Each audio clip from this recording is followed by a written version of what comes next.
Suppose a superintelligent agent were to ask, "Who am I and how did I get here?" A good answer might include the story of planetary evolution framed by the Russian-Ukrainian polymath Vladimir Vernadsky. He conceptualized the study of the Earth's biogeochemical cycles. In doing so, he helped pioneer modern thinking about the phenomenon we now call the noosphere. This knowing sphere is where members of our species collaborate by exchanging symbols. That collaboration reshapes the geosphere and biosphere from which we evolved. It's how collective human thought exercises geological force. Metaphorically, humans are to the noosphere as members of a bee colony are to their hive, but our enveloping structure consists of assemblies of symbols carried across networks of media. Most of us could barely survive without it. Our technological culture is a constraint that shapes us as much as we shape it. According to Vernadsky, humanity's shared mental life transforms the planet by folding our activity into ever higher orders of complexity. Like other animals, we engage in niche construction, fitting ourselves to the landscape as we shape our habitats. But thanks to our distinct talents for language, we do so at scale and speed.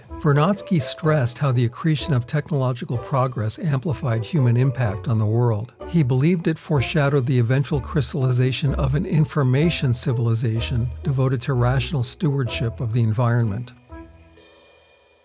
Vernadsky's work dovetailed nicely with the optimistic materialism of communism in the mid-1920s. He earned high positions in the Soviet government, praising it as in tune with the law of nature. That conformity insulated him from the harassment which plagued many other Soviet intellectuals. But he also maintained scientific discipline by keeping his writings clear of Hegelian and Marxist polemics. As a titanic figure in the scientific community of his time, Vernadsky attracted distinguished collaborators across Europe, including the French philosopher-mathematician Edouard Leroy. Édouard Leroy.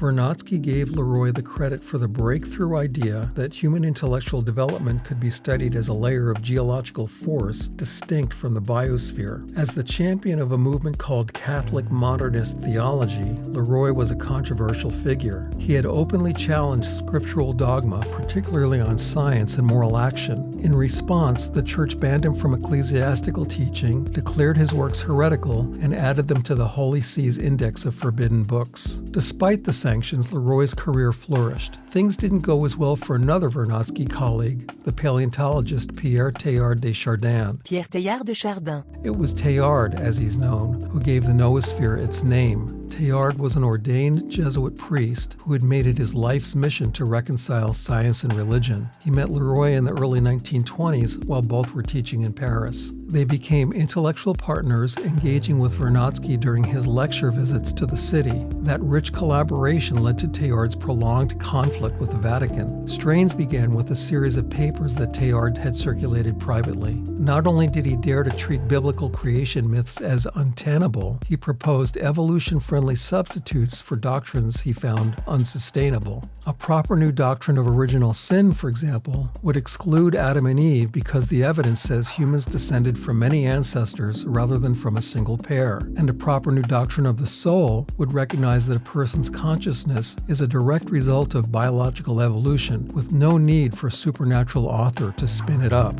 In response, the church demanded that Teilhard withdraw from teaching and publishing. Rather than quit the Jesuits, he accepted punishment and also a permanently diminished status. But he continued to write privately, attend conferences, and do fieldwork, traveling the world to participate in notable hominid excavations. Teilhard died on Easter Sunday in 1955 at age 74.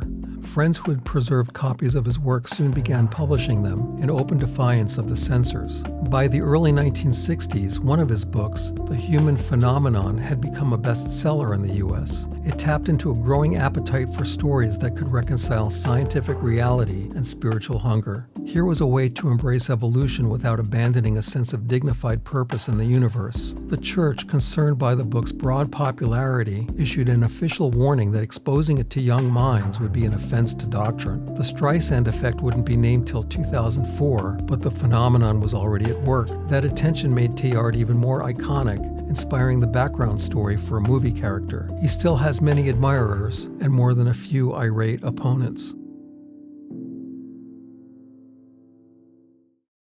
Like Vernadsky, Teilhard made bold predictions about planetary evolution and Earth's destiny.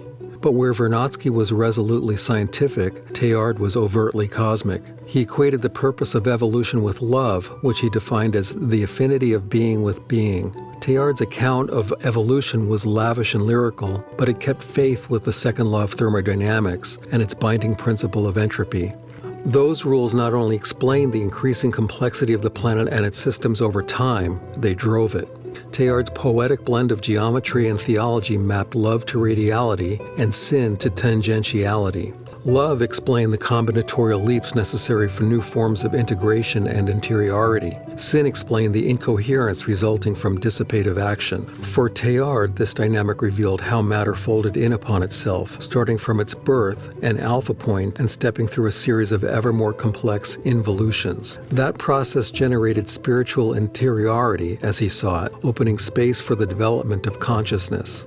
Extrapolating prophetically, he predicted evolution would continue to unify spirit and matter, culminating in a fully realized collective mind he called the Omega Point. What's key for Teilhard is that evolution self-actualizes. Supernatural intervention has nothing to do with it. The planet's destiny isn't superimposed by some extrinsic mind. Matter has an innate tendency toward consequentially recurring convergent integration. Just add sunlight.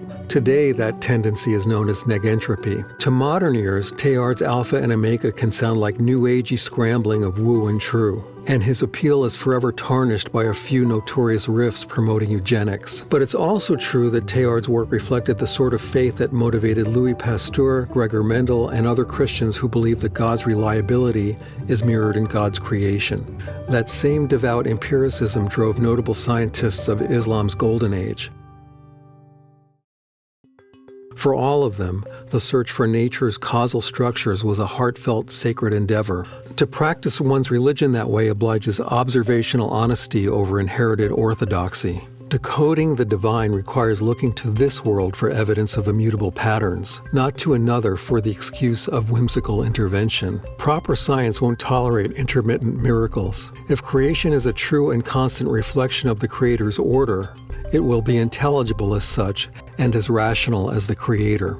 Pasteur disproved the old belief in spontaneous generation, where life could arise from nothing rather than from existing organisms. Mendel rejected prevailing dogma about traits by revealing that inheritance works in accord with discrete, probabilistic laws rather than by blending fixed essences. By the same token, Teilhard put pressure on doctrines holding that the soul originates ex nihilo from a non-material, unearthly fiat. This was a key finding of his career. The mounting evidence of prehistoric humans who engaged in burial practices, tool-making, and cave art made it possible to link brain development with the evolution of symbol use. Once it could be shown that consciousness emerged out of something, it was no longer necessary to account for the soul by saying it merged ex nihilo out of nothing. Woe to the orthodoxy that can't withstand the scrutiny of grounded truth.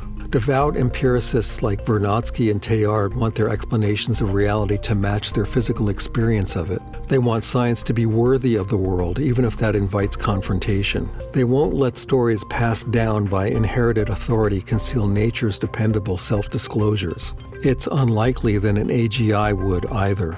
Synthetic intelligence is being trained to model causality, continuity, and emergent complexity.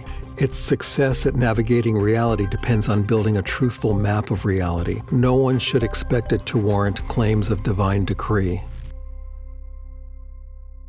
The human eye is nice to have despite its tiny blind spot. Digital news is also nice to have, but it's cratered with blind spots, many of them. Do you know about yours?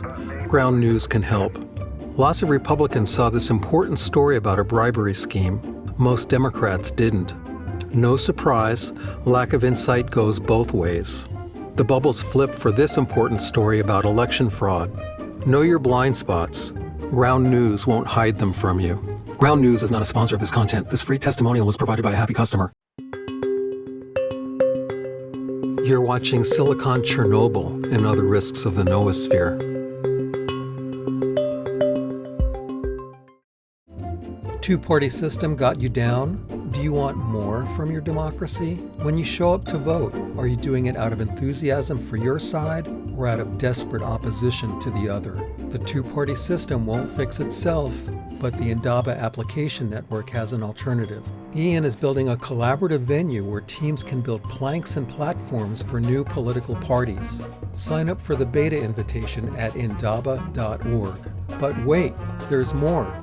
Interested in learning about the Noosphere? Check out the playlist at miniherald.com, a showcase member of the Indaba application network.